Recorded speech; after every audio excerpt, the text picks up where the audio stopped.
की बात है। मथुरा राज्य में उग्रसेन नाम का एक राजा था। उसने अपनी पुत्री देवकी का विवाह वासुदेव नाम के युवक से तय किया। देवकी का भाई कंस, जो कि बहुत ही क्रूर, दुष्ट और निर्दयी था, देवकी से अत्यंत प्रेम करता था।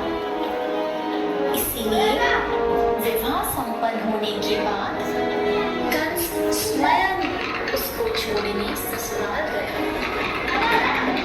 जब वह रथ में जा रहे थे, तब बीच रास्ते में उनको आकाशवाणी सुनाई दी। हे दुष्ट कंस, तूने इस धरती पर बहुत पाप किए हैं, इसलिए इस धरती पर से तेरे पाप नष्ट करने के लिए देवकी का 8वां पुत्र जन्म लेगा और वही तेरा विनाश करेगा। यह सुनकर कंस अत्यधिक भयभीत और क्रोधित हो गया। वह बीच रास्ते में से ही रथ को वापस मथुरा ले गया और देवकी और वासुदेव जी को बंदी गृह में डालकर बंदी बना लिया। समय बीतता गया। कुछ समय बाद देवकी की पहली संतान हुई। जैसे ही कंस को इसकी सूचना मिली, कंस ने देवकी की संतान को मार दिया। यह उसके अत्याचार की शुरुआत थी। इस प्रकार कंस ने देवकी के 7 पुत्रों को उनके जन्म के तत्काल बाद ही हत्या कर दी। इससे वासुदेव और देवकी अत्यधिक दुखी थे। पर अंततः इस अंधकार के छटने का समय आ गया, जब भगवान ने धरती पर मानव रूप धारण करते हुए जन्म लिया। उस दिन का घोर अंधेरा था। तेज वर्षा हो रही थी।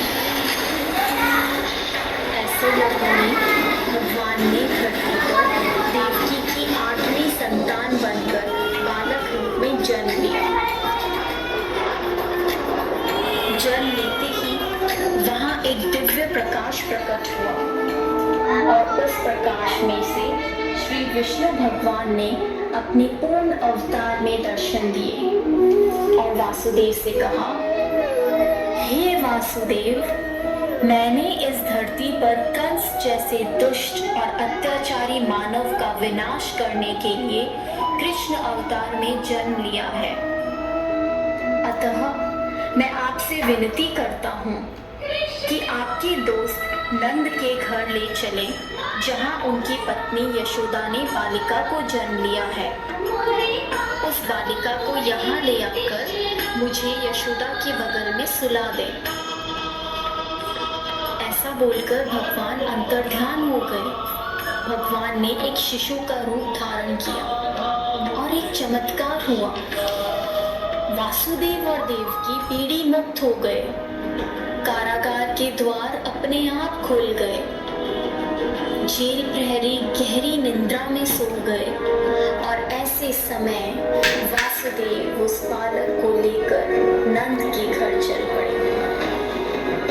तेज वर्षा के कारण यमुना नदी का बहाव बहुत तेज था, पर यमुना नदी ने वासुदेव और उनके पुत्र के लिए रास्ता बना दिया और शेषनाग ने प्रकट होकर कृष्ण भगवान को अपने फन फैलाकर तेज बारिश से बचाया। आखिरकार वे नंद के गांव पहुंचे और कृष्ण को यशोदा की बगल में लिटाकर उनकी पुत्री को वापस बंदी गृह ले आए। वहां पहुंचते ही बंदी गृह के दरवाजे स्वयं बंद हो गए। सारे जेल प्रहरी उस पुत्री के रोने की आवाज सुनकर जाग गए और कंस को सूचित किया। जब कंस को सूचना मिली कि वासुदेव जी की 8वीं संतान पुत्री हुई है, तो कंस उस पुत्री को मारने लगा। अचानक उसमें से एक दिव्य ज्योति के साथ मां शक्ति प्रकट हुई शिशुओं की हत्या करने से तुम्हें कोई लाभ नहीं होगा। तुझे मारने वाला इस धरती पर जन्म ले चुका है।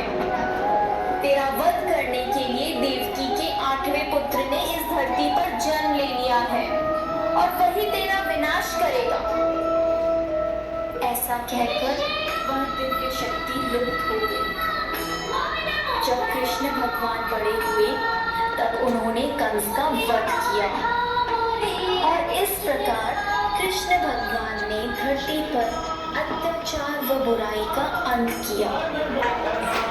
इसीलिए हमेशा प्रत्येक भाद्रपद की कृष्ण पक्ष की अष्टमी को जन्माष्टमी के रूप में श्री कृष्ण का जन्म दिवस मनाते हैं।